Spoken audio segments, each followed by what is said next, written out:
ਮਾਏ ਨੀ ਮਾਏ ਮੇਰੇ ਗੀਤਾਂ ਦੇ ਨੈਣਾ ਵਿੱਚ ਹਾਂਜੀ ਹਾਂਜੀ ਬਿਰਹੋਂ ਦੀ ਰੜਕ ਪਵੇ ਹਾਂਜੀ ਤੇ ਅੱਧੀ ਅੱਧੀ ਰਾਤੀ ਉੱਠ ਰੋਣ ਰੋਣ ਮੋਏ ਮਿੱਤਰਾਂ ਮਿੱਤਰਾਂ ਨੂੰ ਮਾਏ ਸਾਨੂੰ ਨੀਂਦ ਨਾ ਪਵੇ। 1937 ਦਾ ਜੰਮ ਸੀ ਜੀ। ਬੜਾ ਪਿੰਡ ਜਰਪਾਲ ਵਿੱਚ ਪੈਦਾ ਹੋਇਆ। ਅੱਛਾ। ਬੜਾ ਪਿੰਡ ਜਰਪਾਲ ਸ਼ਕਰਗਾੜੇ 'ਚ।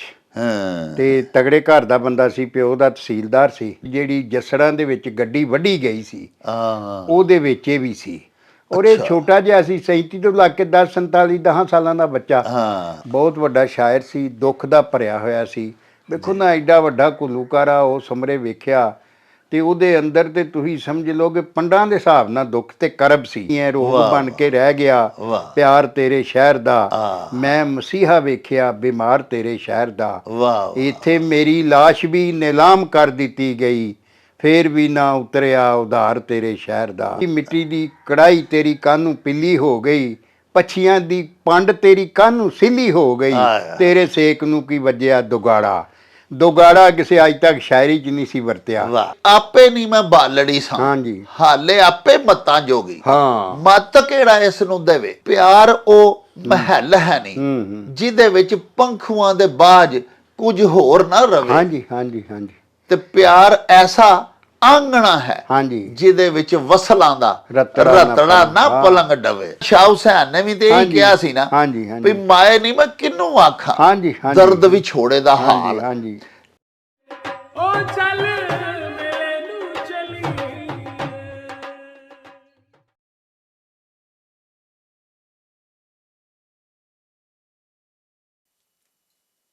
ਬਿਸਮਿल्लाह रहमान रहीम। ਸ਼ੁਰੂ ਖੁਦਾ ਦੇ ਨਾਮੋਂ ਜਿਸ ਦਾ ਜੋੜ ਜਵਾਬ ਨਾ ਕੋਈ, ਜਿਸ ਦੀ ਰਹਿਮਤ ਬਖਸ਼ਿਸ਼ ਵਾਲਾ ਅੰਤ ਹਿਸਾਬ ਨਾ ਕੋਈ। ਪਿਆਰੇ ਵੇਖਣ ਵਾਲਿਓ, ਪੰਜਾਬੀ ਮਾਂ ਬੋਲੀ ਦੇ ਜ਼ੁਬਾਨੋਂ ਅਦਬ ਤੇ ਸਕਾਫਤ ਦੇ ਫਰੋਗ ਤੇ ਵਧਾਵੇ ਤੇ ਚੜ੍ਹਤਲ ਲਈ ਸ਼ੁਰੂ ਕੀਤੇ ਜਾਣ ਵਾਲੇ ਤੁਹਾਡੇ ਆਪਣੇ YouTube ਚੈਨਲ ਮੇਲਾ TV ਦੇ ਉੱਤੇ ਤੁਹਾਨੂੰ ਦਿਲ ਦੀਆਂ ਡੂੰਘਾਈਆਂ ਤੋਂ ਸਤ ਬਿਸਮਿਲ੍ਲਾ ਤੇ ਜੀ ਆਇਆਂ ਨੂੰ ਆਖਦੇ ਹਾਂ। ਸਾਹਿਬੋ, ਸਾਡਾ ਇਹ ਤਰਲਾ ਹੈ ਭਈ ਸਾਡੇ ਇਸ ਚੈਨਲ ਨੂੰ ਸਬਸਕ੍ਰਾਈਬ ਵੀ ਕਰ ਲਵੋ, ਨਾਲ ਲੱਗਾ ਹੋਇਆ ਘੰਟੀ ਦਾ ਬਟਨ ਜ਼ਰੂਰ ਦਬਾਇਆ ਜੇ। ਸਾਡੇ ਵਲੌਗਸ ਨੂੰ ਲਾਈਕ ਤੇ ਸ਼ੇਅਰ ਵੀ ਕਰਿਆ ਕਰੋ ਤੇ ਸਾਹਿਬੋ ਆਪਣੇ ਕਮੈਂਟਸ ਸਾਨੂੰ ਜ਼ਰੂਰ ਭਿਜਵਾਇਆ ਕਰੋ, ਜਿਹੜੇ ਕਿ ਸਾਡੇ ਲਈ ਬੜੀ ਹਲਾਸ਼ੇਰੀ ਦਾ ਮੂਜਬ ਹੁੰਦੇ ਨੇ। ਤੇ ਨਾਲੇ ਅਸੀਂ ਤੁਹਾਡੇ ਕਮੈਂਟਸ ਦੇ ਚਾਨਣੇ ਆਪਣੀ ਗੁਫ਼ਤਗੂ ਨੂੰ, ਆਪਣੀ ਗੱਲਬਾਤ ਨੂੰ ਮਜ਼ੀਦ ਸ਼ਿੰਗਾਰਨ ਤੇ ਸਵਾਰਨ ਦਾ ਆਰ ਤੇ ਯਤਨ ਵੀ ਕਰਦੇ ਰਹਿੰਦੇ ਹਾਂ।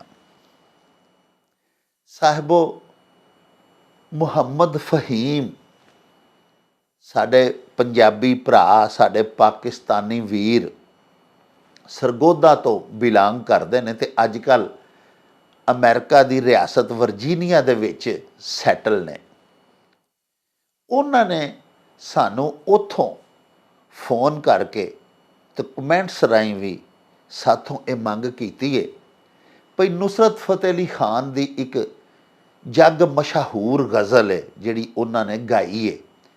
ਲੇਖਕ ਉਸ ਗਜ਼ਲ ਦੇ ਸ਼ਿਵ ਕੁਮਾਰ ਬਟਾਲਵੀ ਹੋਰੀ ਨੇ ਤੇ ਇਹ ਗਜ਼ਲ ਨੁਸਰਤ ਫਤਿਹ ਅਲੀ ਹੋਰਾਂ ਨੇ ਗਾਈ ਹੈ। ਬੋਲ ਉਹਦੇ ਇਸ ਤਰ੍ਹਾਂ ਨੇ ਵੀ ਮਾਏ ਨੀ ਮਾਏ ਮੇਰੇ ਗੀਤਾਂ ਦੇ ਨੈਣਾ ਵਿੱਚ ਬਿਰਹੋਂ ਦੀ ਰੜਕ ਪਵੇ। ਤੇ ਉਹਨਾਂ ਫਰਮਾਇਆ ਹੈ ਵੀ ਇਹਦਾ ਤਰਜਮਾ ਕੀ ਹੈ। ਇਹਦੇ ਵਿੱਚ ਜਿਹੜੇ ਕੁਝ ਅਸ਼ਆਰ ਨੇ ਉਹਨਾਂ ਵਿੱਚ ਬੜੀ ਔਖੀ ਪੰਜਾਬੀ ਲਿਖੀ ਗਈ ਹੋਈ ਹੈ ਤੇ ਇਹਦਾ ਤਰਜਮਾ ਤੇ ਸ਼ਰ੍ਹਾ ਬਾਬਾ ਜੀ ਇਹਸਾਨ ਬਾਜਵਾ ਹੋਰਾਂ ਨੂੰ ਆਖੋ ਵੀ ਉਹ ਬਿਆਨ ਕਰਨ ਤੇ ਅਸੀਂ ਉਹਨਾਂ ਤੋਂ ਜਾਣੂ ਹੋ ਜਾਈਏ। ਪਿਆਰਿਓ, ਇਹੋ ਹੀ ਮੰਗ ਸਾਥੋਂ ਸਾਡੇ ਹੋਰ ਵੀ ਦਰਸ਼ਕਾਂ ਕਈ ਵਾਰੀ ਕੀਤੀ ਹੈ। ਅਸੀਂ ਮੁਨਾਸਬ ਮੌਕੇ ਦੀ ਤਲਾਸ਼ ਵਿੱਚ ਸਾਂ ਕਿ ਕਿਸੇ ਵੇਲੇ ਅੱਲਾਹ ਪਾਕ ਮੌਕਾ ਅਨਾਇਤ ਕਰਨ ਤੇ ਅਸੀਂ ਤੁਹਾਡੇ ਹਜ਼ੂਰ ਇਹ ਗਜ਼ਲ ਪੇਸ਼ ਕਰੀਏ, ਇਹਦਾ ਸਾਰਾ ਤਰਜਮਾ, ਇਹਦੇ ਅੱਖਰਾਂ ਦਾ ਮਤਲਬ ਤੁਹਾਡੀ ਸੇਵਾ 'ਚ ਬਿਆਨ ਕਰੀਏ। ਤੇ ਆਓ ਫਿਰ ਚਲੀਏ ਬਾਬਾ ਜੀ ਇਹਸਾਨ ਬਾਜਵਾ ਹੋਰਾਂ ਦੀ ਖਿਦਮਤ ਦੇ ਵਿੱਚ ਤੇ ਚੱਲ ਕੇ ਉਹਨਾਂ ਅੱਗੇ ਤੁਹਾਡਾ ਇਹ ਸਵਾਲ ਰੱਖਨੇ ਆ ਤੇ ਉਹਨਾਂ ਤੋਂ ਇਸ ਗਜ਼ਲ ਬਾਬਤ ਇਹਦਾ ਤਰਜਮਾ, ਇਹਦੀ ਤਸ਼ਰੀਹ, ਇਹਦਾ ਮਤਲਬ ਜਾਣਨੇ ਆ। ਆਓ ਸਾਡੇ ਨਾਲ। अस्सलामु अलैकुम जनाब अली जी वालेकुम सलाम जनाब, बिस्मिल्लाह जी। बाजवा साहब की हाल चाल है मेरे खैर हजूर? खैर जी, जी आया नु जनाब, सत माशाअल्लाह चढ़दी कला जी। हाँ जी। अच्छा हजूर, गुजारिश है वे जी जी ਕਿ ਸਾਡੇ ਬਹੁਤ ਸਾਰੇ ਦਰਸ਼ਕ ਜਿਹੜੇ ਨੇ आंदार है। ਉਹ ਜਨਾਬ ਤੁਹਾਡੇ ਤੋਂ ਮੰਗ ਕਰਦੇ ਨੇ। ਅੱਗੇ ਵੀ ਇੱਕ ਦੋ ਵਾਰੀ ਉਹਨਾਂ ਨੇ ਜੀ, ਜੀ, ਕੀਤੀ ਸੀ ਮੰਗ ਤੇ ਮੈਂ ਤੁਹਾਡੇ ਗੋਸ਼ੇ ਗੁਜ਼ਾਰ ਨਹੀਂ ਸੀ ਕੀਤਾ। ਮੈਂ ਕਿਹਾ ਉਹ ਸਿਲਸਿਲਾ ਬੜਾ ਸੋਹਣਾ ਅਖਾਣਾ ਦਾ ਚੱਲ ਰਿਹਾ ਸੀ। हाँ जी हाँ जी हाँ जी ਰਾਤੀ ਹੁਣ ਜਨਾਬ ਫੇਰ ਸਾਨੂੰ ਜੀ ਅਮਰੀਕਾ ਦੀ ਇੱਕ ਰਿਆਸਤ ਹੈ ਵਰਜੀਨੀਆ, हाँ जी हाँ जी ਉੱਥੋਂ ਮੁਹੰਮਦ ਫਹੀਮ ਸਾਹਿਬ जी जी ਉਹਨਾਂ ਨੇ WhatsApp ਮੈਸੇਜ ਕੀਤਾ ਹੈ। जी जी जी ਉਹਨਾਂ ਇਹ ਫਰਮਾਇਆ ਕਿ ਅਸੀਂ ਪਿੱਛੋਂ ਤੋਂ ਸਰਗੋਧੇ ਦੇ ਹਾਂ ਲੇਕਿਨ ਅੱਜ ਕੱਲ ਅਸੀਂ ਉੱਥੇ ਅਮਰੀਕਾ 'ਚ ਜੀ, ਸੈਟਲ ਹਾਂ, USA 'ਚ। ਜੀ। ਤੇ ਉਹਨਾਂ ਸਰ ਇਹ ਆਖਿਆ ਕਿ ਨੁਸਰਤ ਫਤਿਹ ਅਲੀ ਖਾਨ ਨੇ ਸ਼ਿਵ ਕੁਮਾਰ ਬਟਾਲਵੀ ਦੀ ਜਿਹੜੀ ਇੱਕ ਗਜ਼ਲ ਗਾਈ ਹੋਈ ਹੈ, हाँ जी हाँ जी हाँ जी ਮਾਏ ਨੀ ਮਾਏ हाँ जी ਮੇਰੇ ਗੀਤਾਂ ਦੇ ਨੈਣਾ ਵਿੱਚ हाँ जी ਬਿਰਹੋਂ ਦੀ ਰੜਕ ਪਵੇ। हाँ जी हाँ जी ਇਹਦਾ ਉਹ ਆਖਦੇ ਨੇ ਜੀ ਤਰਜਮਾ ਕਰੋ। ਇਹ ਮੈਂ ਤੁਹਾਡੇ ਨੋਟਿਸ ਵਿੱਚ ਲਿਆਉਣਾ ਚਾਹਨਾ ਮੇਰੇ ਹਜ਼ੂਰ ਕਿ ਇਹ ਅੱਗੇ ਵੀ ਸਾਨੂੰ ਇੱਕ ਦੋ ਦਫਾ ਨਾ जी ਜੀ जी जी ਸਾਡੇ ਦੋਸਤਾਂ ਨੇ, ਸਾਡੇ ਦਰਸ਼ਕਾਂ ਨੇ बिस्मिल्लाह जी बिस्मिल्लाह जनाब, जिन्ने जो गया है वहाँ ਉਹਦਾ ਕੋਈ ਮਤਲਬ ਕਰਾਂਗੇ। ਤੇ ਸ਼ਿਵ ਕੁਮਾਰ ਬਹੁਤ ਵੱਡਾ ਨਾਂ ਸੀ ਜੀ ਪੰਜਾਬੀ ਅਦਬ 'ਚ, ਜਿਹੜਾ ਜਦੀਦ ਸੀ, ਯਾਨੀ ਤੁਸੀਂ ਸਮਝੋ 1937 ਦਾ ਜੰਮ ਸੀ। ਜੀ ਬੜਾ ਪਿੰਡ ਜਰਪਾਲ 'ਚ ਪੈਦਾ ਹੋਇਆ। ਅੱਛਾ ਬੜਾ ਪਿੰਡ ਜਰਪਾਲ ਸ਼ਕਰਗਾੜੇ 'ਚ। ਹਾਂ ਤੇ ਤਗੜੇ ਘਰ ਦਾ ਬੰਦਾ ਸੀ, ਪਿਓ ਦਾ ਤਹਿਸੀਲਦਾਰ ਸੀ। ਜੀ ਜੀ ਤੇ ਫਿਰ 47 ਦਾ ਘੁੱਲੂ ਘਾਰਾ ਹੋ ਗਿਆ। ਹਾਂ ਤੇ ਘੁੱਲੂ ਘਾਰਾ ਜਿਹੜਾ ਹੋ ਗਿਆ ਤੇ ਉਹਦੇ ਵਿੱਚ ਜਿਹੜੀ ਜਸੜਾਂ ਦੇ ਵਿੱਚ ਗੱਡੀ ਵੱਢੀ ਗਈ ਸੀ, ਹਾਂ ਉਹਦੇ ਵਿੱਚ ਇਹ ਵੀ ਸੀ। ਔਰ ਇਹ ਛੋਟਾ ਜਿਹਾ ਸੀ, 37 ਤੋਂ ਲੱਗ ਕੇ 10 ਸਾਲਾਂ ਦਾ ਬੱਚਾ। ਹਾਂ ਔਰ ਉਹ ਲਾਸ਼ਾਂ ਸਾਰੀ ਗੱਡੀ ਵੱਢ ਕੱਤੀ ਤੇ ਉਹਦੇ ਵਿੱਚ ਇਹਦੇ ਵੀ ਘਰ ਵਾਲੇ ਵੱਡੇ ਬੁੱਢੇ ਗਏ। ਹਾਂ ਤੇ ਇਹ ਕਿਤੇ ਨਾ ਖਰੇ ਲਾਸ਼ਾਂ 'ਚ ਲੁਕ ਗਿਆ ਥੱਲੇ, ਜਾਂ ਕਿਤੇ ਵਾਸ਼ਰੂਮ 'ਚ ਜਾਂ ਕਿਤੇ। ਬਹਰਾਲੇ ਜਦੋਂ ਬਟਾਲਾ ਪਰਲੇ ਪਾਸੇ ਸਟੇਸ਼ਨ ਸੀ ਜੀ ਤੇ ਇਹ ਉੱਥੇ ਆਪਣੀ ਗੱਡੀ ਵੱਡੀ ਟੁੱਕੀ ਜੀ ਜੀ ਤੇ ਇਹ ਸਾਰੇ ਲੋਕੀ ਕੋ ਆਪਣੀਆਂ 18 ਬੱਚੇ ਜਿਹੜੇ ਥੋੜੇ ਬਹੁਤੇ ਹੈ ਸਨ ਕਿਤੇ, ਉਹ ਆਪਣੀਆਂ 18 ਨੂੰ ਟੁਰ ਗਿਆ। ਜੀ ਇਹ ਇਕੱਲਾ ਹੀ ਰੋਂਦਾ ਸੀ ਪਿਆ ਖਲੋ ਕੇ ਬਟਾਲੇ ਸਟੇਸ਼ਨ ਤੇ। ਜੀ ਤੇ ਉਥੋਂ ਦਾ ਰੇਲਵੇ ਸਟੇਸ਼ਨ ਦਾ ਜਿਹੜਾ ਸਟੇਸ਼ਨ ਮਾਸਟਰ ਸੀ, ਜੀ ਉਹਨੇ ਪੁੱਛਿਆ ਬੱਚਾ ਤੂੰ ਕੌਣ ਹੈ? ਇਹਨੇ ਦੱਸਿਆ ਤੇ ਇਹਦੇ ਬਜ਼ੁਰਗ ਤੇ ਸਾਰੇ ਉਸ ਤਰ੍ਹਾਂ ਹੀ ਹੋ ਗਿਆ ਸਿਲਸਿਲਾ। ਜੀ ਉਹ ਫਿਰ ਉਹਨੇ ਇਹਨੂੰ ਆਪਣਾ ਪੁੱਤਰ ਬਣਾ ਲਿਆ ਤੇ ਉਹਨੇ ਫਿਰ ਨਾਂ ਰੱਖਿਆ ਸ਼ਿਵ ਕੁਮਾਰ ਬਟਾਲਵੀ। ਵਾਹ ਵਾਹ ਵਾਹ ਵਾਹ ਬਹੁਤ ਵੱਡਾ ਸ਼ਾਇਰ ਸੀ, ਦੁੱਖ ਦਾ ਭਰਿਆ ਹੋਇਆ ਸੀ। ਵੇਖੋ ਨਾ ਐਡਾ ਵੱਡਾ ਘੁੱਲੂਕਾਰਾ ਉਹ ਸਮਰੇ ਵੇਖਿਆ ਤੇ ਉਹਦੇ ਅੰਦਰ ਤੇ ਤੁਸੀਂ ਸਮਝ ਲਓ ਕਿ ਪੰਡਾਂ ਦੇ ਹਿਸਾਬ ਨਾਲ ਦੁੱਖ ਤੇ ਕਰਬ ਸੀ ਤੇ ਦਰਦ ਸੀ। ਵਾਹ ਔਰ ਉਹ ਦਰਦ ਜਿਹੜਾ ਉਹ ਸ਼ੇਰਾਂ ਉਹਦਿਆਂ ਦੇ ਬਾਣਾ ਪਵਾ ਕੇ ਤੇ ਸਾਰੀ ਉਮਰ ਫਿਰ ਜਿੰਨਾ ਚਿਰ ਉਹ ਰਿਹਾ, ਲੇਕਿਨ ਬਹੁਤ ਥੋੜੀ ਉਮਰ ਉਹਨੇ ਹੰਢਾਈ। 35 ਵਰ੍ਹੇ ਦੀ 35 ਸਾਲ ਦੀ ਉਮਰ 'ਚ ਹੀ ਮਰ ਗਿਆ। ਤੇ ਮਤਲਬ ਏਡੀ ਏਡੀ ਸ਼ਾਇਰੀ ਉਹਦੀ ਸੋਹਣੀ ਹੈ, ਰੋਗ ਬਣ ਕੇ ਰਹਿ ਗਿਆ। ਪਿਆਰ ਤੇਰੇ ਸ਼ਹਿਰ ਦਾ, ਮੈਂ ਮਸੀਹਾ ਵੇਖਿਆ ਬਿਮਾਰ ਤੇਰੇ ਸ਼ਹਿਰ ਦਾ। ਵਾਹ ਇੱਥੇ ਮੇਰੀ ਲਾਸ਼ ਵੀ ਨਿਲਾਮ ਕਰ ਦਿੱਤੀ ਗਈ, ਫੇਰ ਵੀ ਨਾ ਉਤਰਿਆ ਉਧਾਰ ਤੇਰੇ ਸ਼ਹਿਰ ਦਾ। ਵਾਹ ਇੱਕ ਕੁੜੀ ਜਿਹਦਾ ਨਾਮ ਮੁਹੱਬਤ ਗੁੰਮ ਹੈ ਗੁੰਮ ਹੈ ਗੁੰਮ ਹੈ।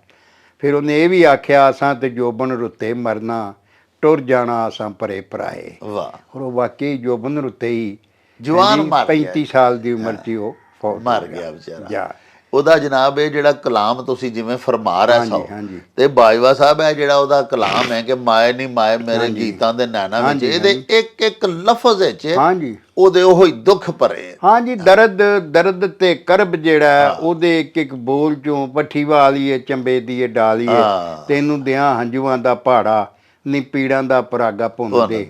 ਛੇਤੀ ਛੇਤੀ ਕਰਨੀ ਮੈਂ ਜਾਣਾ ਬੜੀ ਦੂਰ ਨੀ, ਜਿੱਥੇ ਮੇਰੇ ਹਾਣੀਆਂ ਦਾ ਟੁਰ ਗਿਆ ਪੂਰ ਨੀ। ਉਸ ਪਿੰਡ ਦਾ ਸੁਣੀਦਾ ਰਾਹ ਮਾੜਾ, ਹਾਂਜੀ ਮਿੱਟੀ ਦੀ ਕੜਾਈ ਤੇਰੀ ਕਾਹਨੂੰ ਪਿੱਲੀ ਹੋ ਗਈ, ਪੱਛੀਆਂ ਦੀ ਪੰਡ ਤੇਰੀ ਕਾਹਨੂੰ ਸਿੱਲੀ ਹੋ ਗਈ, ਤੇਰੇ ਸੇਕ ਨੂੰ ਕੀ ਵੱਜਿਆ ਦੁਗਾੜਾ।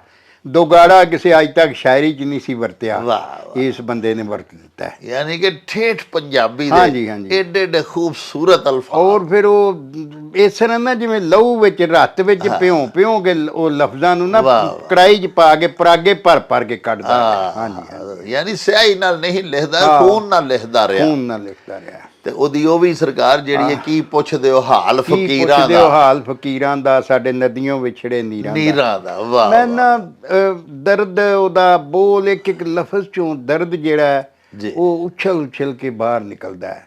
ਲਓ ਜੀ, ਬਹਰਹਾਲ ਬਾਜਵਾ ਸਾਹਿਬ, ਇਹ ਜਿਹੜੀ ਗਜ਼ਲ ਅੱਜ ਅਸੀਂ ਤੁਹਾਡੇ ਹਜ਼ੂਰ ਹਾਂਜੀ, ਪੇਸ਼ ਕੀਤੀ ਹਾਂਜੀ, ਹੈ, ਇਹਦਾ ਜਿਹੜਾ ਮਤਲਬ ਹੈ, ਪਹਿਲਾ ਸ਼ੇਰ ਹੈ, ਉਹ ਇਹ ਵੇ ਕਿ ਮਾਏ ਨੀ ਮਾਏ ਮੇਰੇ ਗੀਤਾਂ ਦੇ ਨੈਣਾ ਵਿੱਚ ਹਾਂਜੀ, ਹਾਂਜੀ, ਬਿਰਹੋਂ ਦੀ ਰੜਕ ਪਵੇ, ਹਾਂਜੀ।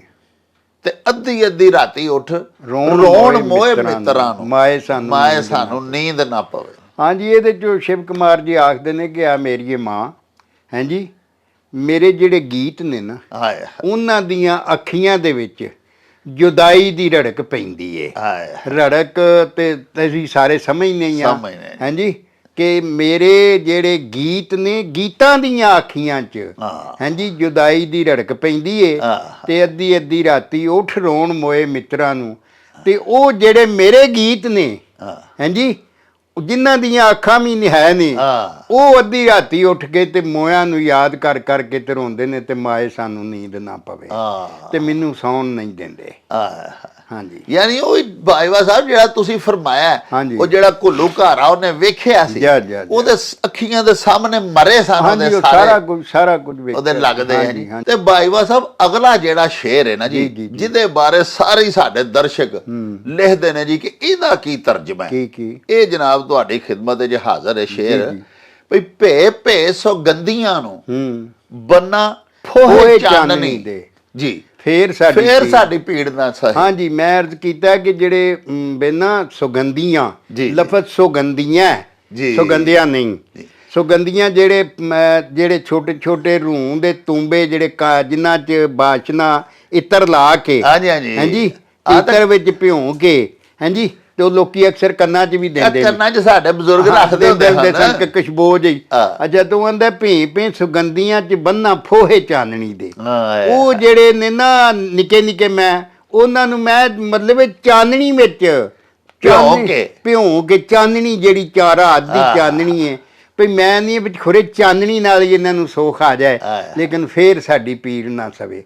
ਲੇਕਿਨ ਉਹ ਫੇਰ ਵੀ ਜਿਹੜੀ ਪੀੜ ਹੈ, ਉਹ ਜੁਦਾਈ ਦੀ, ਜਿਹੜਾ ਬਿਰਹੋਂ ਦੀ, ਜੁਦਾਈ ਦੀ, ਵਿਛੋੜੇ ਦੀ, ਦਰਦ ਦੀ, ਕੁਰਲਾਪ ਦੀ, ਵਰਾਗ ਦੀ, ਉਹ ਜਿਹੜੀ ਪੀੜ ਹੈ, ਉਹ ਸਾਡੀ ਬਰਦਾਸ਼ਤ, ਉਹਨੂੰ ਕਿਸੇ ਪਲ ਫੇਰ ਵੀ ਕਰਾਰ ਨਹੀਂ ਆਉਂਦਾ, ਚੈਨ ਨਹੀਂ ਆਉਂਦਾ। ਹਾਂਜੀ, ਤੇ ਕੋਸੇ ਕੋਸੇ ਸਾਵਾਂ ਦੀ ਜੇ ਕਰਾਂ ਮੈਂ ਟਕੋਰ ਮਾਏ, ਹਾਂ, ਹੋਰ ਸਾਨੂੰ ਖਾਣ ਨੂੰ ਹਾਂਜੀ, ਕਿ ਕੋਸਾ ਆਂਦੇ ਨੇ ਨੀਮ ਗਰਮ ਨੂੰ। ਹਾਂਜੀ, ਹਾਂਜੀ, ਕੋਸਾ ਨੀਮ ਗਰਮ ਨੂੰ ਆਂਦੇ ਨੇ, ਪੂਰਾ ਗਰਮ ਨਾ ਹੋਏ।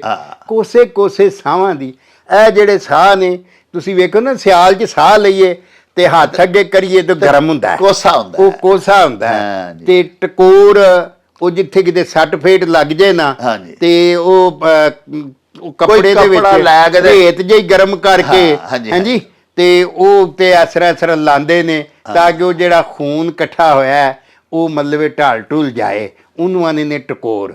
ਤੇ ਕੋਸੇ ਸਾਵਾਂ ਦੀ, ਜੇ ਮੈਂ ਕਰਾਂ ਮੈਂ ਟਕੋਰ ਮਾਏ, ਹਾਂਜੀ, ਹਾਂਜੀ, ਫੇਰ ਹੋਰ ਸਾਨੂੰ ਖਾਣ ਨੂੰ ਪਵੇ।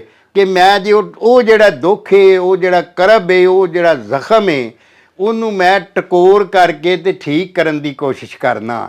ਹਾਂਜੀ, ਮੈਂ ਆਨਾ ਇਹਦਾ ਦਰਦ ਘਟ ਜਾਏ, ਲੇਕਿਨ ਉਹ ਅੱਗੋਂ ਮੈਨੂੰ ਹੋਰ ਵੱਢਣ ਪੈਂਦਾ ਹੈ, ਕਿਸੇ ਪਲ ਕਰਾਰ ਨਹੀਂ, ਔਰ ਕਿਸੇ ਪਲ ਕਰਾਰ ਨਹੀਂ, ਔਰ ਉਹ ਜਿਹੜਾ ਉਸ ਟਕੋਰ ਨਾਲ ਹੋਰ ਵਧੀ ਲਗਾ ਜਾਂਦਾ, ਹਾਂਜੀ, ਔਰ ਉਹਨੂੰ ਚੈਨ ਬਾਜਵਾ ਸਾਹਿਬ ਫੱਟ ਥੋੜੇ ਲੱਗੇ ਸਨ ਉਸ ਗਰੀਬ ਨੂੰ, ਔਰ ਤੁਸੀਂ ਫਰਮਾਇਆ ਵੀ ਉਹਨੇ ਅੱਖੀਂ ਵੇਖਿਆ ਸਾਰਾ ਕੋਈ 47 ਦਾ ਘੁੱਲੂ ਘਾਰਾ, ਜਿਹੜੀ ਜਸੜਾਂ ਦੇ ਵਿੱਚ ਗੱਡੀ ਵੱਢੀ ਗਈ ਸੀ, ਜ਼ਾਹਰ ਜਸੜਾਂ ਤੋਂ ਪਰਾਂ ਉਹਦਾ ਪਿੰਡ ਸੀ, ਇਹੋ ਹੀ ਰਾਹ ਸੀ ਜਾਣ ਵਾਲਾ, ਹੋਰ ਕਿਆ ਸੀ। ਜੀ ਜੀ, ਬਾਜਵਾ ਸਾਹਿਬ, ਅਗਲਾ ਇਸੇ ਗਜ਼ਲ ਦਾ ਸ਼ੇਰ ਹੈ, ਭਈ ਆਪੇ ਨਹੀਂ ਮੈਂ ਬਾਲੜੀ ਸਾਂ, ਹਾਂਜੀ, ਹਾਲੇ ਆਪੇ ਮੱਤਾਂ ਜੋਗੀ, ਹਾਂ, ਮੱਤ ਕਿਹੜਾ ਇਸ ਨੂੰ ਦੇਵੇ। ਹਾਂਜੀ, ਹਾਂਜੀ, ਯਾਨੀ ਉਹੀ ਤੁਹਾਡੇ ਵਾਲੀ ਗੱਲ ਮੇਰੇ ਤੇ ਫੇਰ ਜ਼ਿਹਨ ਚ ਆਉਂਦੀ ਹੈ ਕਿ 10 ਸਾਲਾਂ ਦਾ ਜੋ ਵਿਚਾਰਾ, ਹਾਂਜੀ, ਕਿ ਮੇਰੀ ਉਮਰ ਬਾਲ ਏ ਹਾਲੀ, ਤੇ ਮੈਂ ਮਤਲਬ ਉੱਥੇ ਨਾ ਇਹ ਸ਼ਾਇਰ ਆਪਣੇ ਆਪ ਨੂੰ ਮਤਲਬ ਲੜਕੀ ਬਣਾ ਕੇ, ਹਾਂਜੀ, ਕੁੜੀ ਬੱਚੀ ਇੱਕ ਬਣਾ ਕੇ, ਤੇ ਉਹਨੂੰ ਦੁਖੀਆ ਬੱਚੀ ਬਣਾ ਕੇ, ਕਿ ਆਪੇ ਹੀ ਮੈਂ ਬਾਲੜੀ ਸਾਂ, ਆਪ ਹਾਲੀ ਮੱਤਾਂ ਜੋਗੀ। ਹਾਲੀ ਤੇ ਮਤਲਬ ਹੈ ਮੈਂ ਲੋਕਾਂ ਕੋ ਮੱਤਾਂ ਲੈਣੀਆਂ ਸਨ, ਆਪਣੇ ਵੱਡਿਆਂ ਹਾਂਜੀ ਕੋਲੋਂ। ਵੱਡਿਆਂ ਕੋ ਮੱਤਾਂ ਲੈਣੀਆਂ ਤੇ ਵੱਡੇ ਹੀ ਨਾ ਰਹੇ, ਹਾਂਜੀ ਕਤਲ ਘਰਦਿਆਂ ਕੋ ਕੁਤਲ ਹੋ ਮੱਤਾਂ ਗਿਆ। ਲੈਣੀਆਂ ਸਨ, ਤੇ ਮੱਤ ਕਿਹੜਾ ਇਸ ਨੂੰ ਦਵੇ ਵਾਹ। ਤੇ ਕਿੰਨੇ ਹੁਣ ਮੱਤ ਦੇਣੀ ਹੈ? ਮੱਤ ਦੇਣ ਵਾਲਾ ਤੇ ਕੋਈ ਰਿਹਾ ਹੀ ਨਹੀਂ। ਹਾਂ। ਹਾਂਜੀ ਮੱਤ ਦੇਣ ਆਏ ਤੇ ਸਾਰੇ ਵੱਡੇ ਟੁੱਕੇ ਗਏ ਨੇ। ਵਾਹ ਵਾਹ ਵਾਹ। ਹਾਂਜੀ ਹਾਂਜੀ ਤੇ ਆਖ ਸੁਣੀ ਮਾਏ ਨੂੰ ਰੋਵੇ ਬੁੱਲ ਚਿੱਥ ਕੇ, ਹਾਏ ਹਾਏ ਜੱਗ ਕਿਤੇ ਸੁਣ ਨਾਲ। ਹਾਂਜੀ ਹਾਂਜੀ ਵਾਹ, ਉਹ ਆਂਦਾ ਕਿ ਜਿਹੜਾ ਕੀ ਦਰਦ ਦਰਦ ਆ। ਹੈ, ਦਰਦ ਹੈ ਉਹਦੇ ਚ ਰੋਣ ਹਰ ਵੇਲੇ ਖਲੋਂਦਾ ਹੀ ਨਹੀਂ। ਹਾਂ। ਲੇਕਿਨ ਇਹਨੂੰ ਆਖ ਕਿ ਬੁੱਲ ਚਿੱਥ ਕੇ ਰੋਣ ਦਾ ਮਤਲਬ ਹੁੰਦਾ ਹੈ ਅਜਿਹਾ ਰੋਣ ਜਿਹੜਾ ਕੋਲ ਬੈਠਿਆਂ ਬੰਦਿਆਂ ਨੂੰ ਪਤਾ ਨਾ ਲੱਗੇ, ਆਵਾਜ਼ ਨਾ ਨਿਕਲੇ। ਹਾਂਜੀ ਆਵਾਜ਼ ਨਾ ਨਿਕਲੇ। ਹਾਂਜੀ ਤੁਹਾਡਾ ਉਹ ਅੰਦਰ ਹੀ ਅੰਦਰ ਮਤਲਬ ਹੈ ਤੁਹਾਡੇ ਉਹ ਦਰਦ ਦੀ ਚੱਕੀ ਚੱਲਦੀ ਹੋਵੇ, ਸਾਹ ਘੁੱਟ ਕੇ ਰੋਣਾ ਹਾਂਜੀ ਸਾਹ ਘੁੱਟ ਕੇ ਰੋਣਾ, ਦੰਦਾਂ ਥੱਲੇ ਜੀਭ ਲੈ ਆ ਕੇ। ਦੰਦਾਂ ਥੱਲੇ ਜੀਭ ਦੇ ਕੇ, ਆਏ ਹਾਏ। ਤੇ ਉਹ ਮਤਲਬ ਹੈ ਜੱਗ ਕਿਤੇ ਸੁਣ ਨਾ ਲਵੇ, ਤਾਂ ਅੱਗੇ ਸ਼ਰੀਕ ਜਿਹੜਾ ਨਾ ਜੀ, ਸ਼ਰੀਕ ਸੁਣ ਨਾ ਲੈਣ ਸਾਡੇ ਦੁੱਖ ਨੂੰ, ਇਹ ਦੁੱਖ ਨੂੰ ਆਹ ਲੁਕਾ ਕੇ ਰੱਖਣਾ ਹੈ, ਵਾਹ, ਔਰ ਇਹ ਕਿਤੇ ਸੁਣ ਨਾ ਲੈਣ, ਕਿਉਂਕਿ ਸੁਣ ਲਿਆ ਤੇ ਫੇਰ ਕੀ ਹੋਏਗਾ? ਉਹ ਅਗਲੇ ਸ਼ੇਰ ਚ ਦੱਸਦੇ ਨੇ। ਬਾਜਵਾ ਸਾਹਿਬ ਅਗਲੇ ਸ਼ੇਰ ਵਿੱਚ ਆਖਦੇ ਨੇ ਸ਼ਿਵ ਕੁਮਾਰ ਬਟਾਲਵੀ ਹੋਰੀ ਵੀ ਆਖ ਸੋਨੀ ਖਾਏ ਟੁੱਕ ਹਿਜਰਾਂ ਦਾ ਪੱਕਿਆ, ਹਾਏ ਹਾਏ ਹਾਏ ਤੇ ਲੇਖਾਂ ਦੇ ਨੇ ਪੁੱਠੜੇ ਤਵੇ। ਹਾਏ ਹਾਏ। ਉਹ ਆਂਦਾ ਕਿ ਇਹਨੂੰ ਕਹਿ, ਹਾਂਜੀ ਆਪਣੇ ਆਪ ਨੂੰ ਮੁਖਾਤਬ ਕਰ ਗਿਆ, ਆਂਦਾ ਹੁਣ ਇਹਨੂੰ ਮੇਰੇ ਸਰੀਰ ਨੂੰ, ਮੇਰੇ ਕਲਬੂਤ ਨੂੰ ਇਹ ਗੱਲ ਆਖ ਕਿ ਇਹ ਜਿਹੜਾ ਹਿਜਰਾਂ ਦਾ ਵਰਾਗਾਂ ਦਾ ਟੁੱਕਰ ਪੱਕਿਆ ਹੋਇਆ ਹੈ ਤੇ ਮੁਕੱਦਰਾਂ ਦੇ ਪੁੱਠੇ ਤਵੇ ਉੱਤੇ, ਪੁੱਠੇ ਤਵੇ ਤੇ ਕੋਈ ਰੋਟੀ ਨਹੀਂ ਨਾ ਪਕਾਉਂਦਾ, ਉਹ ਤੇ ਨਿਰੀ ਕਾਲਕ ਹੁੰਦੀ ਹੈ ਕਿ ਜਿਹੜਾ ਅਸਾਂ ਮੁਕੱਦਰਾਂ ਦੇ ਪੁੱਠੇ ਤਵੇ ਦੇ ਉੱਤੇ ਰੋਟੀ ਪੱਕੀ ਹੈ, ਇਹਨੂੰ ਆਖ ਉਹਨੂੰ ਖਾਏ, ਕਿਉਂਕਿ 47 ਦੀ ਵੰਡ ਨੇ ਸਾਨੂੰ ਇਹ ਕੁਝ ਹੀ ਦਿੱਤਾ ਹੈ, ਹਾਂਜੀ ਤੇ ਸਾਡੇ ਪੱਲੇ ਇਹ ਕੁਝ ਹੀ ਰਹਿ ਗਿਆ। ਹਾਂਜੀ ਜਿਵੇਂ ਹਜ਼ੂਰ ਦੁੱਖਾਂ ਦੀ ਰੋਟੀ ਸੂਲਾਂ ਦਾ ਹਾਂਜੀ, ਸਾਲਨ, ਸੂਲਾਂ ਦਾ ਸਾਲਨ, ਆਹੀਂ ਦਾ ਬਾਲਣ ਬਾਲ ਨਹੀਂ ਮਾਏ ਨਹੀਂ ਮੈਂ ਕਿਹਨੂੰ ਆਖਾਂ। ਸ਼ਾਹ ਹੁਸੈਨ ਜਿਵੇਂ ਕਿਹਾ ਸੀ, ਸ਼ਾਹ ਹੁਸੈਨ ਉਸੇ ਤਰ੍ਹਾਂ ਹੀ ਇਹ ਵੀ ਪਿਆ ਆਖਦਾ ਆਖ ਸੋਨੀ ਖਾਏ ਖਾਲਾ ਟੋਕ ਹਿਜਰਾਂ ਦਾ ਪੱਕਿਆ ਨੀ, ਲੇਖਾਂ ਦੇ ਪੁੱਠੜੇ ਤਵੇ। ਹਾਂਜੀ ਤੇ ਚੱਟ ਲੈ ਤਰੇਲ ਨੂੰ ਨਹੀਂ ਲੂਣੀ ਗਮਾਂ ਦੇ ਗੁਲਾਬ ਤੋਂ, ਹਾਂਜੀ ਕਾਲਜੇ ਨੂੰ ਹੌਸਲਾ ਰਹੇ। ਹਾਂਜੀ ਕਿ ਜਿਹੜੀ ਤਰੇਲ ਤੇ ਲੂਣੀ ਹੁੰਦੀ ਹੈ ਨਾ, ਚੱਟ ਲੈ ਤਰੇਲ, ਤਰੇਲ ਜਿਹੜੀ ਹੈ ਸਮਝਦੇ ਹੋ ਤੁਸੀਂ ਉਸ ਨੂੰ ਆਂਦੇ ਨੇ, ਹਾਂਜੀ ਲੂਣੀ ਨਮਕੀਨ ਹੁੰਦੀ ਆ, ਹਾਂਜੀ ਗਮਾਂ ਦੇ ਗੁਲਾਬ ਉਤੋਂ, ਕਿ ਜਿਹੜਾ ਗੁਲਾਬ ਗਮਾਂ ਦਾ ਵੇਖੋ ਨਾ ਜੀ, ਖੂਨ ਦਾ ਰੰਗ ਵੀ ਲਾਲ, ਗੁਲਾਬ ਦਾ ਵੀ ਰੰਗ ਲਾਲ, ਹਾਂਜੀ ਤਾਂ ਉਹਨੇ ਉਹਨੂੰ ਉਹਦੇ ਨਾਲ ਤਸ਼ਬੀਹ ਦਿੱਤੀ ਏ ਕਿ ਆ ਚੱਟ ਲੈ ਤਰੇਲ ਲੂਣੀ ਲਮਾਂ ਦੇ ਗਮਾਂ ਦੇ ਗੁਲਾਬ ਉਤੋਂ, ਗਮਾਂ ਦੇ ਗੁਲਾਬ ਉਤੋਂ ਕਾਲਜੇ ਨੂੰ ਹੌਸਲਾ ਰਹੇ, ਕਿ ਇਹ ਜਿਹੜਾ ਗੁਲਾਬ ਹੈ, ਜਿਹੜਾ ਤੇਰੇ ਖੂਨ ਦਾ ਰੰਗ ਹੈ, ਜਿਹੜੇ ਸਾਡੇ ਦੁੱਖਾਂ ਦਾ ਗੁਲਾਬ ਹੈ ਖਿੜਿਆ ਹੋਇਆ ਸਾਡੇ ਖੂਨ ਦੇ ਨਾਲ, ਉਹਦੇ ਉੱਤੇ ਜਿਹੜੀ ਤਰੇਲ ਪਈ ਹੋਈ ਹੈ ਤੇ ਉਹ ਲੂਣੀ ਹੈ, ਉਹਨੂੰ ਚੱਟ ਲੈ, ਉਹਨੂੰ ਕਾਲਜੇ ਨੂੰ ਹੌਸਲਾ ਦੇਣ ਲਈ ਚੱਟ ਲੈ, ਤੇ ਉਹਦੇ ਨਾਲ ਖੋਰੇ ਕੋਈ ਥੋੜਾ ਜਿਹਾ ਹੌਸਲਾ ਤੇਰੇ ਕਲੇਜੇ ਨੂੰ ਮਿਲ ਹੀ ਜਾਏ ਉਹਦੇ ਨਾਲ। ਤੇ ਬਾਜਵਾ ਸਾਹਿਬ ਇੱਕ ਤੇ ਵੇਖੋ ਨਾ, ਤੁਸੀਂ ਫਰਮਾਇਆ ਜਿਵੇਂ ਕਤਲਾਮ ਹੋਇਆ, ਹਾਂਜੀ ਹਾਂਜੀ ਉਹਦੀਆਂ ਅੱਖੀਆਂ ਦੇ ਸਾਹਮਣੇ, ਦੂਜਾ ਭੁੱਖ ਵੀ ਸੀ ਨਾ, ਉਹਦਾ ਵੀ ਸਾਰਾ ਜਨਮ ਕੁਝ ਦਿਸਦਾ ਸੀ। ਪਿਆ। 15 ਲੱਖ ਬੰਦਾ 47 ਚ ਬੇਗੁਨਾਹ ਮਾਰਿਆ ਗਿਆ, ਤੇ ਉਹਦੇ ਤੇ ਸਰੀਰ ਦੇ ਵਿੱਚ ਸਾਰੀ ਵਾਪਰੀ ਸੀ ਨਾ ਸਾਰੇ ਨਾਲ, ਤੇ ਉਹਨੂੰ ਸਾਰਾ ਉਹਨੇ ਅੱਖੀਆਂ ਦੇ ਨਾਲ ਉਹ ਹੁੰਦਾ ਵੇਖਿਆ ਗੱਡੀ ਦੇ ਵਿੱਚ, ਹਾਂਜੀ ਤੇ ਉਹਦੇ ਵਾਸਤੇ ਤੇ ਕਾਇਨਾਤ ਹੀ ਉਜੜ ਗਈ ਨਾ। ਤੇ ਮੈਂ ਅਸਲ ਚ ਅਰਜ਼ੇ ਕੀਤੀ ਤੁਹਾਡੀ ਖਿਦਮਤ ਵਿੱਚ ਕਿ ਸਿਰਫ ਕਿਰਬ ਨਹੀਂ, ਭੁੱਖ, ਗੁਰਬਤ, ਉਫਲਾਸ, ਹਰ ਸ਼ੈ ਉਹਦੀ ਸ਼ਾਇਰੀ ਚ ਜੀ ਜੀ ਸਿਮਟ ਆਇਆ ਹੈ। ਬਿਲਕੁਲ ਬਾਜਵਾ ਸਾਹਿਬ ਅਗਲਾ ਜਿਹੜਾ ਸ਼ੇਰ ਹੈ ਉਹਦੇ ਚ ਸ਼ਿਵ ਕੁਮਾਰ ਬਟਾਲਵੀ ਲਿਖਦੇ ਨੇ ਵੀ ਕਿਹੜਿਆਂ ਸਪੇਰਿਆਂ ਤੋਂ ਮੰਗਾ ਕੁੰਜ ਮੇਲ ਦੀ, ਮੈਂ ਮੇਲ ਦੀ ਕੋਈ ਕੁੰਜ ਦਵੇ। ਵਾਹ ਵਾਹ। ਇਹਨਾਂ ਜੀ ਇੱਕ ਵਿਚਾਰ ਪਾਇਆ ਜਾਂਦਾ ਸੀ ਕਿ ਜਿਹੜੀ ਸੱਪਾਂ ਦੀ ਸਰਕੁੰਜ ਹੈ, ਸਰਕੁੰਜ ਵੀ ਆਂਦੇ ਨੇ, ਕੁੰਜ ਵੀ ਆਂਦੇ ਨੇ, ਬਿਲਕੁਲ ਪੰਜਾਬੀ ਚ ਕੁੰਜ ਵੀ ਆਂਦਾ, ਉਹਨੂੰ ਅੱਖਾਂ ਤੇ ਫੇਰੀਏ ਤੇ ਅੱਖ ਖਰਾਬ ਨਹੀਂ ਹੁੰਦੀ। ਔਰ ਕਈਆਂ ਲੋਕਾਂ ਕੋ ਮੈਂ ਇਹ ਵੀ ਵਿਚਾਰ ਸੁਣਿਆ ਕਿ ਜਿਹਦੇ ਕੋਲ ਹੋਵੇ ਨਾ ਜੀ, ਹਾਂਜੀ ਉਹਦਾ ਸੱਜਣ ਨਹੀਂ ਵਿਛੜਦਾ, ਜਾਂ ਵਿਛੜਿਆ ਹੋਏ ਤੇ ਮਿਲ ਪੈਂਦਾ। ਹਾਂਜੀ ਦੇਖੋ ਜੀ ਹਿੰਦੂ ਸਿੱਖ ਧਰਮ ਜਿਹੜਾ ਹੈ, ਹਾਂਜੀ ਉਹਦੇ ਵਿੱਚ ਤੇ ਖਾਸ ਕਰ ਹਿੰਦੂਆਂ ਦੇ ਧਰਮ ਵਿੱਚ ਤੇ ਜਿਹੜੀ ਇਹ ਕੁੰਜ ਹੈ ਨਾ ਜੀ, ਸੱਪ ਦੀ ਖੱਲੜੀ ਜਿਹੜੀ ਹੈ, ਹਾਂਜੀ ਹਾਂਜੀ ਉਹਨਾਂ ਦਾ ਤੇ ਉਹ ਦੇਵਤਾ ਵੀ ਸੱਪ ਹੈ, ਦੇਵਤਾ ਨਾਗ ਦੇਵਤਾ, ਤੇ ਉਹ ਸਾਰੇ ਨੂੰ ਬੜਾ ਮੁਤਬਰਕ ਸਮਝਦੇ ਨੇ। ਉਹ ਤੇ ਕਹਿੰਦੇ ਨੇ ਘਰ ਦੇ ਵਿੱਚ ਹੋਵੇ ਤੇ ਔਲਾਦ ਦੀ ਵੀ ਬੇ ਔਲਾਦਾਂ ਨੂੰ ਔਲਾਦ ਹੋ ਜਾਂਦੀ ਹੈ, ਜਿਹੜੇ ਗਰੀਬ ਨੇ ਉਹ ਧਨਵਾਨ ਹੋ ਜਾਂਦੇ ਨੇ, ਉਹ ਤੇ ਤਰੱਕੀ ਜਿਹਦੀ ਨਹੀਂ ਹੋਣ ਡਈ ਉਹ ਵੀ ਹੋ ਜਾਂਦੀ ਹੈ, ਉਹ ਤੇ ਇਹਦੇ ਤੇ ਬੜਾ ਇਤਕਾਦ ਰੱਖਦੇ ਨੇ ਉਹਨਾਂ ਨਾ। ਦਾ ਬੜਾ ਇਹਦੇ ਤੇ ਵਿਸ਼ਵਾਸ ਸ਼ਿਵ ਕੁਮਾਰ ਬਟਾਲਵੀ ਵੀ ਬਾਬਾ ਜੀ ਆਜ਼ਾਰ ਹਿੰਦੂ ਉਹ ਸੀ। ਹਿੰਦੂ ਧਰਮੀ ਸੀ, ਹਿੰਦੂ ਧਰਮੀ ਸੀ। ਤੇ ਹਾਂਜੀ ਉਹਦਾ ਮਤਲਬ ਹੋਣਾ ਕਿ ਮੇਰੇ ਦੁੱਖਾਂ ਦੇ ਮਦਾਵੇ ਵਾਸਤੇ ਹੁਣ ਮੈਂ ਕਿਹੜਿਆਂ ਸਪੇਰਿਆਂ ਤੋਂ ਮੰਗਾ ਕੁੰਜ ਮੇਲ ਦੀ, ਜਿਹੜਾ ਕਿਹੜਾ ਲਿਆ ਕੇ ਮੈਨੂੰ ਦੇਗਾ, ਦੇਵੇ। ਮੇਰਾ ਜਿਹੜਾ ਵਿਛੋੜਾ ਪੈ ਗਿਆ ਹਾਂ। ਉਹ ਮੈਂ ਕਿਹੜੇ ਸਪੇਰੇ ਕੋਲੋਂ ਕੁੰਜ ਮੰਗਾ, ਉਹ ਕਿਸੇ ਕੋਲ ਲੱਭਣੀ ਨਹੀਂ ਮੈਨੂੰ, ਤੇ ਮੇਰੇ ਦੁੱਖ ਦਰਦ ਜਾਂਦੇ ਰਹੇ। ਉਹ ਮੇਰੇ ਦੁੱਖ ਦਰਦ ਮੁੱਕਣੇ ਨਹੀਂ। ਕਿਹੜਾ ਇਹਨਾਂ ਦਮਾਂ ਦਿਆਂ ਲੋਭੀਆਂ ਦੇ ਦਰਾਂ ਉੱਤੇ ਖੜਾ ਵਾਂਗ ਜੋਗੀਆਂ ਰਵੇ। ਇਹ ਪਿਛਲੇ ਮਿਸਰੇ ਨਾਲ ਇਹਨੂੰ ਜੋੜ ਕੇ ਪੜੋ ਨਾ ਕਿ ਉੱਥੇ ਮੇਲ ਦੀ ਕੁੰਜ ਲੈਣ ਜਾ ਰਿਹਾ ਜੋਗੀਆਂ ਕੋਲ, ਹਾਂਜੀ ਸਪੇਰਿਆਂ ਕੋਲ, ਤੇ ਉਹ ਆਂਦਾ ਵੀ ਮੈਂ ਤੇ ਸਾਰੇ ਦੁਨੀਆ ਪੈਸਿਆਂ ਦੀ ਭੁੱਖੀ ਹੈ। ਕਿਹੜਾ ਇਹਨਾਂ ਦਮਾਂ ਦੀਆਂ ਲੋਭੀਆਂ ਨੇ, ਇਹ ਦਾਮਾਂ ਦੇ ਲੋਭੀ ਨੇ, ਪੈਸਿਆਂ ਦੇ ਲੋਭੀ ਨੇ, ਲਾਲਚੀ ਨੇ, ਹਾਂਜੀ ਦੁਨੀਆ ਦੇ ਲਾਲਚੀ ਨੇ। ਤੇ ਕਿਹੜਾ ਜਾ ਕੇ ਇਹਨਾਂ ਦੇ ਬੂਹੇ ਕੇ ਜੋਗੀਆਂ ਅਗਰ ਖਲੋ ਕੇ ਮੰਗਦਾ ਰਹੇ। ਵਾਹ ਵਾਹ, ਕਿਹੜਾ ਇਹਨਾਂ ਦਮਾਂ ਦੇ ਲੋਭੀਆਂ ਦੇ ਦਰਾਂ ਉੱਤੇ ਖੜਾ ਵਾਂਗ ਜੋਗੀਆਂ ਰਹੇ। ਤੇ ਬਾਬਾ ਜੀ ਅੱਗੋਂ ਲਿਖਦੇ ਨੇ, ਪੀੜੇ ਨਹੀਂ ਪੀੜੇ, ਹਾਂਜੀ ਇਹ ਪਿਆਰ ਐਸੀ ਤਿਤਲੀ ਹੈ, ਹਾਂਜੀ ਜਿਹੜੀ ਸਦਾ ਸੂਲ ਤੇ ਬਵੇ। ਹਾਂਜੀ ਹਾਂਜੀ, ਉਹ ਪੀੜ ਆਪਣੀ ਨੂੰ ਆਂਦੇ ਨੇ ਬਈ ਪੀੜੇ, ਇਹ ਤੂੰ ਮੈਂ ਤੈਨੂੰ ਹਟਾਉਣ ਦੀ ਕੋਸ਼ਿਸ਼ ਕਰਾਂ ਤੇ ਨਹੀਂ ਹਟਣਾ। ਇਸ ਵਾਸਤੇ ਪਿਆਰ ਐਸੀ ਤਿਤਲੀ ਹੈ ਜਿਹੜੀ ਸਦਾ ਸੂਲ ਤੇ ਬਵੇ, ਤੇ ਸੂਲ ਦੇ ਅੱਗੇ ਚੁੱਭ ਜਾਂਦੀ ਹੈ। ਹਾਂਜੀ, ਸੂਲ ਦੇ ਕੰਡੇ ਨੂੰ ਆਂਦੇ ਨੇ ਕਿ ਬਿਲਕੁਲ ਜੀ, ਸੂਲਾਂ ਕੰਡੇ ਜਾ ਤੇ ਉਹ ਮਤਲਬ ਉਹ ਦੇ ਅੱਗੇ ਚੁੱਭਣ ਵਾਲੀ ਹੈ। ਤੇ ਪਿਆਰ ਜਿਹੜਾ ਇਹ ਚੁੱਭਣਾ ਹੀ ਲਾਂਦਾ ਹੈ, ਪਿਆਰ ਜਿਹੜਾ ਇਹ ਚੁੱਭਣਾ ਚੋਭਾ ਹੀ ਲਾਂਦਾ ਹੈ।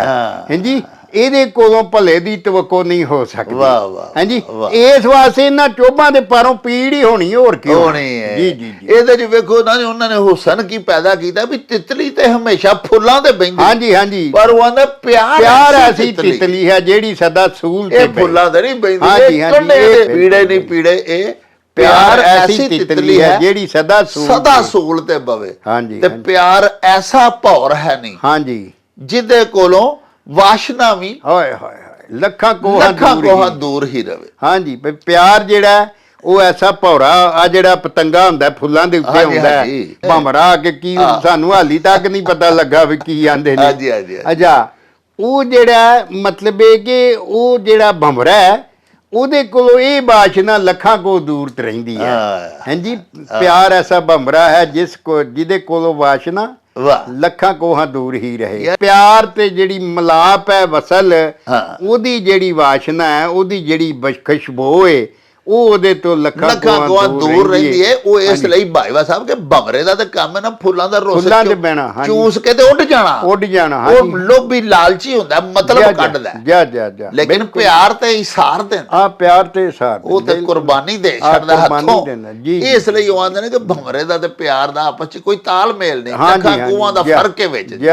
ਤੇ ਭਾਈਵਾ ਸਾਹਿਬ ਅੱਗੋਂ ਲਿਖਦੇ ਨੇ ਸ਼ਿਵ ਕੁਮਾਰ ਬਟਾਲਵੀ, ਭਈ ਪਿਆਰ ਉਹ ਮਹਿਲ ਹੈ ਨਹੀਂ ਜਿਹਦੇ ਵਿੱਚ ਪੰਖੂਆਂ ਦੇ ਬਾਝ ਕੁਝ ਹੋਰ ਨਾ ਰਵੇ। ਹਾਂਜੀ ਹਾਂਜੀ ਹਾਂਜੀ, ਤੇ ਪਿਆਰ ਐਸਾ ਆਂਗਣਾ ਹੈ, ਹਾਂਜੀ ਜਿਹਦੇ ਵਿੱਚ ਵਸਲਾਂ ਦਾ ਰਤੜਾ ਨਾ ਪਲੰਗ ਡਵੇ।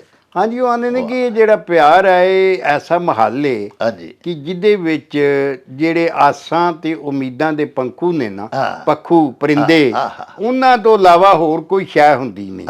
ਹਾਂਜੀ, ਇਹ ਉਹਨਾਂ ਨੂੰ ਉਡਾਉਂਦੇ ਰਹਿੰਦੇ ਨੇ, ਉਹਨਾਂ ਦਾ ਸਵਾਦ ਮਾਣਦਾ ਰਹਿੰਦਾ ਤੇ ਆਸਾਂ ਲਾਈ ਰੱਖਦਾ ਕਿ ਗਿਆ ਤੇ ਸੁਨਾਹ ਲੈ ਕੇ ਆਏਗਾ। ਹਾਂਜੀ, ਤੇ ਦੂਜਾ ਗਿਆ ਤੇ ਸੁਨਾਹ ਲੈ ਕੇ ਆਏਗਾ, ਉਹ ਮਹਿਬੂਬ ਵੱਲੋਂ ਕੋਈ ਸੁਨਾਹ ਮਿਲੇਗਾ। ਇਹ ਮਤਲਬ ਐਸਾ ਮਹਾਲੇ ਪਿਆਰ, ਸੱਧਰਾਂ ਦੇ ਪਖੇਰੂ, ਹਾਂਜੀ ਜਿਹੜੇ ਸੱਧਰਾਂ ਦੇ ਪਖੇਰੂ ਨੇ ਉਹਨਾਂ ਨੂੰ ਉਡਾਉਂਦਾ ਰਹਿੰਦਾ। ਤੇ ਅਗਲਾ ਮਿਸਰਾ ਜਿਹੜਾ ਪਿਆਰ ਐਸਾ ਆਂਗਣਾ, ਪਿਆਰ ਐਸਾ ਵਿੱਚ ਵਸਲਾਂ ਦਾ, ਹਾਂਜੀ ਰਤੜਾ ਨਾ ਪਲੰਗ ਡਵੇ। ਆ ਪਿਆਰ ਐਸਾ ਵਿਹੜਾ ਹੈ, ਆਂਗਣ ਵਿਹੜੇ ਨੂੰ ਆਂਦੇ ਨੇ, ਤੇ ਜਿਹਦੇ ਵਿੱਚ ਵਸਲਾਂ ਦਾ, ਕਿ ਜਿਹਦੇ ਚ ਮਲਾਪ ਦਾ, ਮਿਲਨ ਦਾ, ਲਾਲ ਰੰਗ ਦੀ ਚਾਦਰ ਵਾਲਾ ਪਲੰਗ, ਰਤੜਾ। ਕਿਉਂਕਿ ਵਿਆਹ ਦੇ ਵੇਲੇ ਜਿਹੜਾ ਨਾ ਤੁਹਾਂ ਵੇਖਿਆ ਨਾ ਸੁਹਾਗ ਰਾਤ ਵਿੱਚ ਲਾਲ ਪਾਵਿਆਂ ਵਾਲੀ ਤੇ ਲਾਲ ਹੀ ਚਾਦਰ ਹੋਣੀ। ਹਾਂਜੀ, ਚਾਦਰ ਹੋਣੀ। ਤੋਂ ਰਤੜਾ ਪਲੰਗ, ਉਹਦੀਆਂ ਬੜੀਆਂ ਰਮਜ਼ਾਂ ਨੇ, ਤੁਸੀਂ ਜਾਣਦੇ ਹੋ। ਅੱਛਾ, ਤੋਂ ਗੱਲ ਇਹ ਵੇਖਿਓ ਆਂਦਾ ਕਿ ਇਹਦੇ ਵਿੱਚ ਰਤੜਾ ਪਲੰਗ ਜਿਹੜਾ ਨਾ ਕਦੀ ਡਹਿ ਨਹੀਂ ਸਕਦਾ। ਪਿਆਰ ਜਿਹੜਾ ਉਹ ਮਤਲਬ ਇਹ ਕਿ ਪਿਆਰ ਇੱਕ ਕਾਮਯਾਬੀ ਅਜਿਹਾ ਹੋਇਆ ਹੀ ਨਹੀਂ। ਹੋਇਆ ਇੱਕ ਅਜਿਹਾ ਵਿਹੜਾ ਜੀ ਜਿੱਥੇ ਸਿਰਫ ਖੁਸ਼ੀਆਂ ਦੀਆਂ ਝੁੰਮਰ ਤੇ ਖੁਸ਼ੀਆਂ ਨੇ ਪੈਂਦੇ ਹੀ ਨਹੀਂ, ਪੈਂਦੇ ਇਹਦੇ ਚ ਬਲਕਿ ਵਿੱਚ ਦੁੱਖ ਗਮ ਵਿਛੋੜੇ ਵਿਛੋੜੇ ਵਿੱਚ ਪੈਂਦੇ ਵਿਰਾਗ ਹਾਂ। ਇਹ ਹੀ ਸਾਰਾ ਕੁਝ ਉਹਦੇ ਚ ਜਿਹੜਾ ਆਸ ਦਾ ਰਤੜਾ ਪਲੰਗੇ ਉਹ ਕਦੀ ਨਹੀਂ ਵਿਛਿਆ, ਸਦਾ ਨਹੀਂ ਉਹ ਵਿਛਿਆ ਸਦਿਆ ਰਹਿ ਨਹੀਂ, ਬਿਲਕੁਲ ਸਕਦਾ। ਜਿਹਾ ਵਿਛਿਆ ਨਹੀਂ ਵਾਹ, ਰਹਿ ਸਕਦਾ। ਔਰ ਇਹ ਜ਼ਿੰਦਗੀ ਜਿਹੜੀ ਹੈ ਦੂਜੇ ਲਫ਼ਜ਼ਾਂ 'ਚ ਦੁੱਖਾਂ ਦੀ ਇਬਾਰਤ ਹੈ। ਜੀ ਦੁੱਖ ਵੀ ਇਹਦੇ ਵਿੱਚ ਨੇ, ਸੁੱਖ ਘੱਟ ਤੇ ਦੁੱਖ ਬਹੁਤੇ। ਹਾਂ ਜੀ ਹਾਂਜੀ ਇਹ ਉਹ ਕਹਿਣਾ ਚਾਹੁੰਦੇ ਨੇ। ਵਾਹ। ਤੇ ਲਓ ਜਨਾਬ, ਮੇਰੀ ਸਰਕਾਰ ਹੁਣ ਆਖਰੀ ਜਿਹੜਾ ਸ਼ੇਰ ਹੈ ਸ਼ਿਵ ਕੁਮਾਰ ਬਟਾਲਵੀ ਦੀ ਇਸ ਗਜ਼ਲ ਦਾ, ਉਹਦੇ ਵਿੱਚ ਉਹ ਲਿਖਦੇ ਨੇ ਕਿ ਆਖ ਮਾਏ ਅੱਧੀ ਅੱਧੀ ਰਾਤੀ ਮੋਏ ਮਿੱਤਰਾਂ ਦੇ ਉੱਚੀ ਉੱਚੀ ਨਾਮ ਨਾ ਲਵੇ। ਹਾਏ ਹਾਏ ਹਾਏ, ਵੇਖੋ ਕਿੰਨਾ ਮਤਲਬ ਕਿ ਜਿਹੜੇ ਮੋਏ ਮਿੱਤਰ ਨੇ ਉਹਨਾਂ ਦਾ ਉਹ ਇੰਨਾ ਕੁ ਦੁੱਖ ਏ, ਅੱਗੇ ਹੀ ਸਾਰੀ ਦਿਹਾੜੀ ਵੀ ਦੁੱਖ ਉਹਦਾ ਹੀ ਚੇਤੇ ਰਹਿੰਦਾ ਹੈ। ਤੇ ਜੇ ਕਿਤੇ ਅੱਖ ਮਾੜੀ ਮੋਟੀ ਲੱਗ ਜਾਂਦੀ ਏ ਤੇ ਅੱਧੀ ਰਾਤੀ ਫੇਰ ਉਹਦਾ ਹੀ ਜ਼ਿਕਰ ਕਰਨਾ ਸ਼ੁਰੂ ਹੋ ਜਾਂਦਾ ਤੇ ਮੇਰੇ ਕੋਲ ਬਰਦਾਸ਼ਤ ਨਹੀਂ ਹੁੰਦਾ। ਮਾਏ ਇਹਨੂੰ, ਇਸ ਮੇਰੇ ਵਿਰਾਗ ਨੂੰ, ਇਸ ਮੇਰੇ ਦੁੱਖ ਨੂੰ, ਇਹਦੀ ਚੇਤਨਾ ਨੂੰ, ਇਹਨੂੰ ਆਖ ਕੇ ਮੈਨੂੰ ਇਸ ਤਰ੍ਹਾਂ ਮਿੱਤਰਾਂ ਦੇ ਮੋਇਆਂ ਦੇ ਨਾਂ ਲੈ ਲੈ ਕੇ ਹਾਂਜੀ ਤੇ ਵਿਰਾਗ ਤੇ ਵੈਣ ਨਾ ਪਾਵੇ। ਉਹਦੇ ਨਾਲ ਕੀ ਹੈ, ਮੇਰਾ ਦੁੱਖ ਜਿਹੜਾ ਉਹ 10 ਗੁਣਾ ਹੋ ਜਾਂਦਾ ਔਰ ਮੇਰੇ ਕੋਲੋਂ ਜਰਿਆ ਨਹੀਂ ਜਾਂਦਾ। ਸਾਰਾ ਪਿੱਛਾ ਜੂ ਛਡਾਉਣਾ ਚਾਹੁੰਦਾ। ਹਾਂਜੀ ਹਾਂਜੀ ਤੇ ਮਾਂ ਹੀ ਦੁੱਖ ਦਰਦ ਦੀ ਸਾਥੀ। ਜੀ ਵੇਖੋ ਨਾ, ਸ਼ਾਹ ਹੁਸੈਨ ਨੇ ਵੀ ਤੇ ਇਹ ਕਿਹਾ ਸੀ ਨਾ ਵੀ ਮਾਏ ਨਹੀਂ ਮੈਂ ਕਿਹਨੂੰ ਆਖਾਂ, ਦਰਦ ਵੀ ਛੋੜੇ ਦਾ ਹਾਲ। ਇਹ ਸ਼ਿਵ ਕੁਮਾਰ ਬਟਾਲਵੀ ਵੀ ਮਾਂ ਨੂੰ ਪਿਆ ਪੁਕਾਰ ਕੇ ਆਖਦਾ ਤੇ ਮੇਰੇ ਮੋਇਆ ਪਿੱਛੋਂ ਆਖਦਾ ਤਾਂ ਸਾਰੇ ਹੀ ਹੈ ਨਾ ਕਿ ਮੈਨੂੰ ਆਪਣੇ ਆਪ ਨੂੰ ਸਮਝਾਉਣਾ ਚਾਹੁੰਦਾ ਕਿ ਰੂਹ ਜ਼ਖਮੀ। ਜੀ ਅਗਲਾ ਆਖਰੀ ਜਨਾਬ ਇਸ ਦਾ ਜਿਹੜਾ ਮਕਤਾ ਹੈ, ਇਹਦਾ ਦੂਜਾ ਜਿਹੜਾ ਮਿਸਰਾ ਹੈ ਉਹ ਇਹ ਵੇ ਕਿ ਮਤਾਂ ਸਾਡੇ ਮੋਇਆ ਪਿੱਛੋਂ ਜੱਗ ਇਹ ਸ਼ਰੀਕੜਾ ਨਹੀਂ ਗੀਤਾਂ ਨੂੰ ਵੀ ਚੰਦਰਾ ਕਵੇ। ਕਿਉਂਕਿ ਜਿਹੜੇ ਲਫ਼ਜ਼ ਅਸੀਂ ਲਿਖ ਰਹੇ ਹਾਂ ਗੀਤਾਂ ਦੀ ਸ਼ਕਲ ਚ, ਹਾਂਜੀ ਇਹਨਾਂ ਨੂੰ ਲੋਕੀ ਚੰਦਰਾ ਨਾ ਆਖਣ ਲੱਗ ਪਣ ਪਏ ਕੀ ਲਿਖ ਗਿਆ, ਇਹ ਤੇ ਨਿਰਾ ਦਰਦ ਹੀ ਹੈ। ਹਾਂਜੀ ਤੇ ਸ਼ਰੀਕ ਤੇ ਸ਼ਰੀਕ ਹੁੰਦੇ ਨੇ, ਸ਼ਰੀਕ ਲਾਵਣ ਲੀਕ ਪੁੱਜਣ ਜਿੱਥੋਂ ਤੀਕ। ਹਾਂਜੀ ਤੇ ਉਹ ਤੇ ਘੱਟ ਨਹੀਂ ਕਰਦਾ। ਇਸ ਵਾਸਤੇ ਮਾਏ ਨੂੰ ਆਖ ਕੇ ਇਹਨਾਂ ਦੁੱਖ ਜਿਹੜਾ ਨਾ ਇਹਨੇ ਕੁਰਲਾਪ ਨਾ ਕਰਦੇ ਕਿ ਜ਼ਾਰੇ ਰਾਤ ਨੂੰ ਕੁਰਲਾਪ ਕਰੇਗੀ, ਲੋਕੀ ਸੁੱਤੇ ਜਾਗਣਗੇ ਤੇ ਉਹਨਾਂ ਸਾਰਿਆਂ ਲੋਕਾਂ ਆਖਣਾ ਕਿ ਸਾਨੂੰ ਸੌਣ ਹੀ ਨਹੀਂ ਹੋ ਦਿੱਤਾ ਤੇ ਇਹ ਕੀ ਚੰਦਰੇ ਗੀਤ ਲਿਖ ਕੇ ਟੁਰ ਗਿਆ ਹੈ। ਤੇ ਇਹ ਗੱਲ ਸੀ ਤੇ ਚੰਦਰੇ ਦਾ ਮੈਂ ਨਾ ਤੁਸੀਂ ਸਮਝਦੇ ਹੋ ਭੈੜਾ। ਹਾਂਜੀ ਜੀ। ਮਤਾਂ ਸਾਡੇ ਮੋਇਆ ਪਿੱਛੋਂ ਜੱਗ ਇਹ ਸ਼ਰੀਕੜਾ ਨਹੀਂ ਗੀਤਾਂ ਨੂੰ ਵੀ ਚੰਦਰਾ ਕਵੇ। ਪਿਆਰਿਓ, ਤੁਹਾਡੇ ਹੁਕਮ ਨੂੰ ਸਿਰ ਮੱਥੇ ਤੇ ਰੱਖਦਿਆਂ ਹੋਇਆਂ ਬਾਬਾ ਜੀ ਦੇ ਹਜ਼ੂਰ ਹਾਜ਼ਰ ਹੋਏ। ਇੱਕ ਇੱਕ ਮੁਸ਼ਕਲ ਲਫ਼ਜ਼ ਦਾ ਉਹਨਾਂ ਤਰਜਮਾ ਦੱਸਿਆ, ਇਸ ਗੀਤ ਦਾ ਪੂਰਾ ਸਿਆਕੋ ਸਬਾਕ ਦੱਸਿਆ, ਇਹਦਾ ਪਿਛੋਕੜ ਦੱਸਿਆ, ਇਹਦੇ ਸ਼ੇਰਾਂ ਦਾ ਤਰਜਮਾ ਦੱਸਿਆ, ਮਿਸਰਿਆਂ ਦੀ ਤਸ਼ਰੀਹ ਕੀਤੀ। ਅੱਲਾਹ ਪਾਕ ਸੱਚੇ ਸਾਹਿਬ ਦੇ ਘਰ ਸਾਨੂੰ ਉਮੀਦ ਹੈ ਕਿ ਤੁਹਾਡੀ ਮਾਸ਼ਾਅੱਲਾ ਪੂਰੀ ਤਸੱਲੀ ਹੋਈ ਹੋਵੇਗੀ। ਤੁਸੀਂ ਦੇਖੋ ਕਿ ਆਖਰੀ ਮਿਸਰੇ ਦੇ ਵਿੱਚ ਸ਼ਿਵ ਕੁਮਾਰ ਬਟਾਲਵੀ ਨੇ ਜੱਗ ਇਹ ਸ਼ਰੀਕੜਾ ਆਖ ਕੇ ਤੇ ਕੀ ਹੁਸਨ ਪੈਦਾ ਕੀਤਾ ਕਿ ਇਹ ਦੁਨੀਆ ਆਖਰਤ ਦੀ ਸ਼ਰੀਕ ਹੈ। ਉਹ ਆਂਦਾ ਮਤਾਂ ਸਾਡੇ ਮੋਇਆ ਪਿੱਛੋਂ ਕਿ ਅਸੀਂ ਮਰ ਵੀ ਜਾਈਏ। ਵੇਖੋ ਨਾ, ਸ਼ਰੀਕ ਮੋਏ ਆਪਣਾ ਕੋਈ ਸ਼ਰੀਕ ਮਰ ਵੀ ਜਾਏ ਤੇ ਉਹਦੇ ਮਰਨ ਤੋਂ ਬਾਅਦ ਵੀ ਉਹਨੂੰ ਪੁਣਦੇ ਹੀ ਰਹਿੰਦੇ। ਇਹ ਦੁਨੀਆ ਐਸੀ, ਐਵੇਂ ਤੇ ਨਹੀਂ ਨਾ ਸਿਆਣੇ ਆਖਿਆ ਕਿ ਦਾਤਰੀ ਨੂੰ ਇੱਕ ਪਾਸੇ ਦੰਦੇ ਹੁੰਦੇ ਨੇ ਤੇ ਦੁਨੀਆ ਨੂੰ ਦੋ ਪਾਸੇ ਦੰਦੇ ਹੁੰਦੇ ਨੇ। ਲੋ ਜੀ ਪਿਆਰਿਓ, ਹੁਣ ਦਿਓ ਸਾਨੂੰ ਇਜਾਜ਼ਤ, ਲੈ ਆਓ ਯਾਰ ਹਵਾਲੇ ਰੱਬ ਦੇ ਤੇ ਮੇਲੇ 4 ਦਿਨਾਂ ਦੇ। ਉਸ ਦਿਨ ਈਦ ਮੁਬਾਰਕ ਹੋਸੀ, ਜਿਸ ਦਿਨ ਫੇਰ ਮਿਲਾਂਗੇ। ਰੱਬ ਰਾਖਾ ਤੇ ਅੱਲਾ ਬੇਲੀ। ਓ ਚੱਲ ਮੇਲੇ ਨੂੰ ਚਲੀ